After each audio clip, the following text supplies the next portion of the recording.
तो कितने विधानसभा मतलब इस विधानसभा में कितने बूथ हैं जहाँ पे आप लोग कमजोर नजर आ रहे हैं जिसको मजबूत करने की जरूरत है? आप लोगों ने कुछ एनालिसिस किया होगा। उस प्रभारी के नाते हर एक कार्यकर्ताओं को जिम्मेदारी देने का भी दिशा निर्देश माननीय अजय जामवाल जी ने जिला अध्यक्ष जी को किया है कि तो बीजेपी क्या इस सीट को चुनौती मान रही है कि ठीक है पिछले बार से थोड़ा और ज्यादा मेहनत कर लेंगे? क्या स्ट्रेटेजी है? विधानसभा क्षेत्र को जीतना है चाहे जैसे भी हो। ये माना जाए कि आने वाले कुछ महीने जो है विधायक देवेंद्र के खिलाफ लगातार टारगेटेड कैंपेनिंग होगी बीजेपी की ओर से। देखिए, निस्संदेह भारतीय जनता पार्टी के शीर्ष नेतृत्व ने भी इसी सोच के साथ मुझे यहाँ का प्रभारी बनाया है कि कमल फूल का प्रत्याशी खड़ा होगा। ये प्रत्याशी को लेकर लगातार बातें हो रही कि भिलाई नगर विधानसभा में प्रत्याशी को लेकर कुछ बीजेपी सरप्राइज करने वाली है। ऐसी कुछ बुगाहट आप लोग के पास खिल कर रहेगा।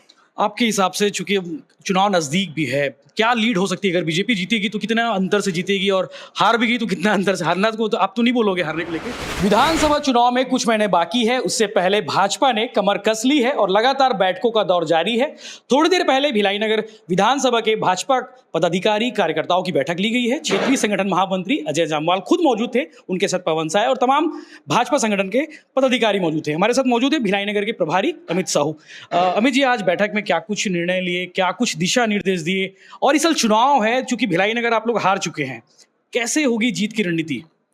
देखिए, माननीय संगठन महामंत्री जी ने सभी कार्यकर्ताओं को, आज तीनों मंडल के कार्यकर्ता उपस्थित थे, उस मंडल में निवासरत जितने भी राष्ट्रीय पदाधिकारी हैं, प्रदेश के पदाधिकारी हैं, जिला के पदाधिकारी, मंडल पदाधिकारी, सारे पदाधिकारी मौजूद थे। वहां पर उन्होंने एक जीत का मूल मंत्र दिया कि हम अगर बूथ पर मेहनत करेंगे, पार्टी के द्वारा जो दी गई जिम्मेदारी है 24 बिंदुओं को बूथ तक उतारना है, बूथ कैसे सक्रिय बूथ रहे, बूथ कैसे एक्टिव रूप में काम करता रहे, हर वो पार्टी के द्वारा दिए गए हर वो कार्य बूथ स्तर पर हो, तो वो बूथ जो है अपने आप एक्टिव हो जाएगा और एक्टिव होने के कारण वो बूथ मजबूत होगा।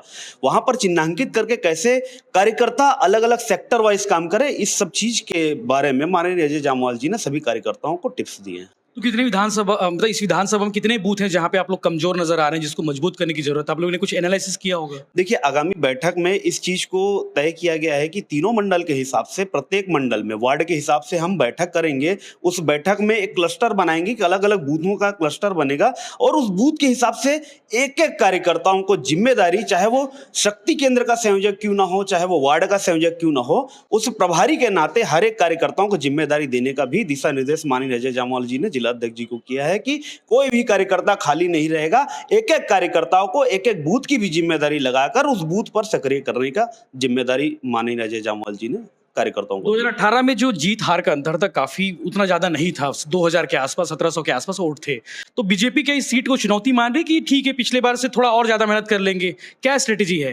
देखिए, चुनौती नाम की कोई चीज नहीं है। संघर्षों से ही जन्म भारतीय जनता पार्टी का हुआ है और संघर्ष करना एक एक भारतीय जनता पार्टी के कार्यकर्ता जानता है। पिछले बार जो चूक हुई थी, अब उस चूक को ना दोहराते हुए हम सभी कार्यकर्ताओं ने कमर कस लिया है कि इस विधानसभा क्षेत्र को जीतना है चाहे जैसे भी हो। हम सभी कार्यकर्ता मिलकर मेहनत करेंगे और इस क्षेत्र के विधायक जो हैं उनके हर कुरीतियों को बाहर लेकर आएंगे, उनके हर एक कारनामे को बाहर लेकर आएंगे। और यहाँ पर जो उसकी निष्क्रियता है, जो विधानसभा में जो काम आज नहीं हो पाए, क्योंकि हम देख रहे हैं 2018 तक जो विकास के कार्य थे वो आज तक अधूरे हैं, वो पूरे नहीं हो पाए, उन सब काम को लेकर जाएंगे और जो हमारे कार्यकाल के जो काम थे उनको भी जनता को बताएंगे कि हमने ये किया है और आज वर्तमान में जो विधायक है वो क्या कर रहा है, ये भी विश्लेषण करते हुए हम सभी क्षेत्र की जनताओं से संपर्क भी करेंगे। और जो लाभार्थी हैं, जो हमारे द्वारा दिए गए सरकारी योजनाओं का जो लाभ जिन्हें मिला है, उन परिवार से भी हम संपर्क करेंगे। ऐसी योजना आज की इस बैठक में हम बनी है। बीजेपी विधायक देवेंद्र को लेकर ऐसी कोई स्ट्रेटेजी नहीं दिख रही बीजेपी के पास की यार देवेंद्र को उन्होंने लगातार टारगेट किया हो, तो ये माना जाए कि आने वाले कुछ महीने जो है विधायक देवेंद्र के खिलाफ लगातार टारगेटेड कैंपेनिंग होगी बीजेपी की ओर से। देखिए, अब विधानसभा प्रभारी के रूप में मैं आज यहाँ उपस्थित हूँ। अब लगातार हम विधानसभा स्तर ही प्रदर्शन का हम एक खाका तैयार कर रहे हैं। विधानसभा के जितने भी मंडल हैं, उस मंडल के हिसाब से हम एक आंदोलन की नई रणनीति बनाकर तैयारी कर रहे हैं और क्षेत्र के विधायक जो हैं उसकी निष्क्रियता को, उसके अधूरे काम को, उसके काम नहीं कर पाने को, इस सब चीज को मुद्दा बनाकर हम सभी लगातार उसके खिलाफ आंदोलन करेंगे और क्षेत्र की जनता का विश्वास जीतेंगे, ताकि आने वाला समय में भाजपा का जो भी कमल के रूप में प्रत्याशी खड़ा होगा वो विजय प्राप्त होगा। जब आपको प्रभारी बनाया गया भिलाई नगर विधानसभा, तब आपके मन में सवाल रहा होगा कि विधायक तो वहाँ की युवा है और खुद भी युवा हो आप, तो काफी मजेदार रहेगा ये आने वाला सेशन, आने वाला जो समय है। देखिए, निस्संदेह भारतीय जनता पार्टी के शीर्ष नेतृत्व ने भी इसी सोच के साथ मुझे यहाँ का प्रभारी बनाया है कि एक युवा विधायक के सामने भारतीय जनता पार्टी का कमल वहां खिलाना है, इस उद्देश्य को लेकर। और मैं भी गौरवान्वित हूं कि पार्टी ने मुझे ये जिम्मेदारी दी है और इस जिम्मेदारी का बड़ा अच्छी तरीके से मैं निर्वहन करूंगा, ताकि आने वाले विधानसभा चुनाव में निस्संदेह यहाँ पर कमल फूल का प्रत्याशी खड़ा होगा और कमल फूल इस विधानसभा भिलाई विधानसभा में खिलेगा। इस संकल्प के साथ भी मैं इस विधानसभा के प्रभारी के रूप में आया हूँ। कमल फूल का प्रत्याशी खड़ा होगा, ये प्रत्याशी को लेकर लगातार बातें हो रही कि भिलाई नगर विधानसभा में प्रत्याशी को लेकर कुछ बीजेपी सरप्राइज करने वाली है, ऐसी कुछ बुगाहट आप लोग के पास, चूंकि आप लगातार ग्राउंड पे जा रहे हैं, संगठन के नेताओं से मिल रहे हैं, तो क्या कुछ मैसेज है? देखिए, भारतीय जनता पार्टी का जो भी निर्णय होता है, संगठन का जो भी निर्णय होता है, वो हर एक कार्यकर्ता को स्वीकारनीय होता है, क्योंकि Bharatiya Janata party cadre based party है और दूसरी पार्टियों की बात करें तो नॉन कैडर बेस्ड पार्टी है। इसलिए हमारे यहाँ हर चीज की स्वीकार्यता है कि भारतीय जनता पार्टी ने जिसे चुन लिया, जिस पर दांव लगा दिया, उस कार्यकर्ताओं को हर एक कार्यकर्ता हृदय सहृदय स्वीकार करता है। ये हमारी नीति है और इस नीति के तहत आने वाले समय में जो भी प्रत्याशी होगा उसका सहृदय हर एक कार्यकर्ता स्वीकार करेगा, उसका सम्मान करेगा, उसके लिए काम करेगा और भारतीय जनता पार्टी का कमल इस भिलाई विधानसभा से खिलकर रहेगा। आपके हिसाब से, चूंकि चुनाव नजदीक भी है, क्या लीड हो सकती है? अगर बीजेपी जीतेगी तो कितना अंतर से जीतेगी, और हार भी गई तो कितना अंतर से? हारना को तो आप तो नहीं बोलोगे हारने को लेके? देखिए अभी कहना एक अतिशयोक्ति हो जाएगी। अभी पूरे मंडलों का मेरा प्रवास होगा, हर एक शक्ति केंद्र तक मैं पहुंचने का प्रयास करूंगा और ये भी प्रयास करूंगा कि बूथ तक पहुंच जाऊं। जब पूरे बूथ तक मैं पहुंच जाऊंगा तब इस निष्कर्ष का मैं जवाब दे पाऊंगा कि कितने मतों से हम जीतेंगे। प्रत्याशी भी डिपेंड करता है। अब प्रत्याशी तो डिपेंड करता ही करता है, मगर हमारा भारतीय जनता पार्टी का एक एक कार्यकर्ता महत्वपूर्ण है और एक एक कार्यकर्ता इस चीज के लिए जिम्मेदार है और इस चीज को हम सभी कार्यकर्ताओं के दम पर जीतेंगे, क्योंकि हमारा और हमारी पार्टी का ताकत सिर्फ कार्यकर्ता है और कार्यकर्ता आधारित पार्टी है और कार्यकर्ता ही जीत का मूल मंत्र है हमारे लिए। तो ये थे अमित साहू जी, यहाँ के प्रभारी हैं, भिलाई नगर विधानसभा के प्रभारी। चूंकि यहाँ के विधायक युवा है तो प्रभारी भी भाजपा ने युवा को बनाया है।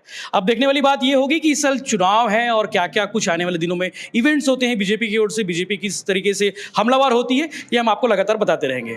धन्यवाद।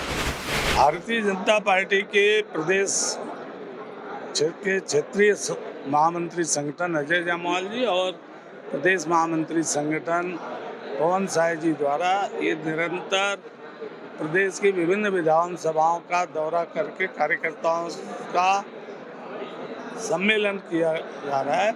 ये उनका 68वां भिलाई विधानसभा का था। अभी इसके बाद वैशाली नगर विधानसभा के कार्यकर्ताओं से वो बैठेंगे और उसमें उनके द्वारा संगठन को बूथ स्तर से लेकर के जिला स्तर तक कैसे उसको एक सशक्त बूथ बने, प्रभावी संगठन वहां तक जाए।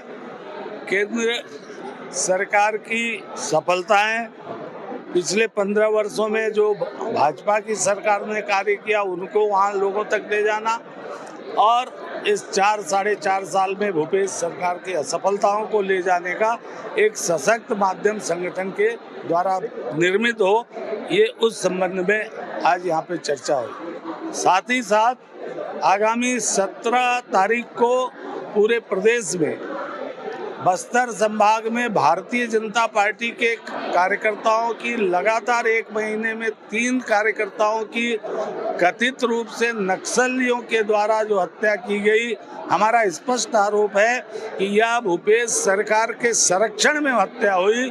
सरकार अपने असफलताओं को छुपाने के लिए जब भारतीय जनता पार्टी का विस्तार हो रहा है, वो आंदोलनात्मक कार्यों में जा रहे हैं, तो कार्यकर्ताओं को भयाक्रांत करने के लिए इस तरीके की टारगेट किलिंग करा रही है।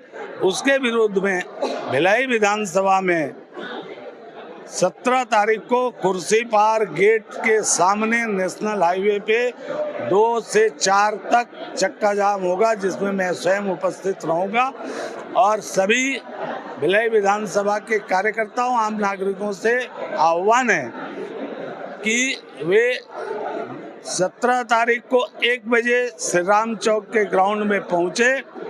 दूसरा, आम लोगों से कि वे उस दिन 2 से 4 अति आवश्यक मेडिकल संबंधी कार्यों को छोड़ करके वे ट्रेवलिंग ना करें, ताकि उन्हें कोई भी ट्रेवल करने में असुविधा ना हो। ट्रक ओनर्स, अपने बस ऑपरेटर्स, टेम्पो, ऑटो, इन तमाम यूनियनों, चेंबर, सबसे भूपेश सरकार के द्वारा नक्सलियों से साठगांठ करके भाजपा कार्यकर्ताओं की जो हत्याएं कराई जा रही है, उसके विरोध में इस प्रदर्शन में समर्थन की भी हम अपील करते हैं।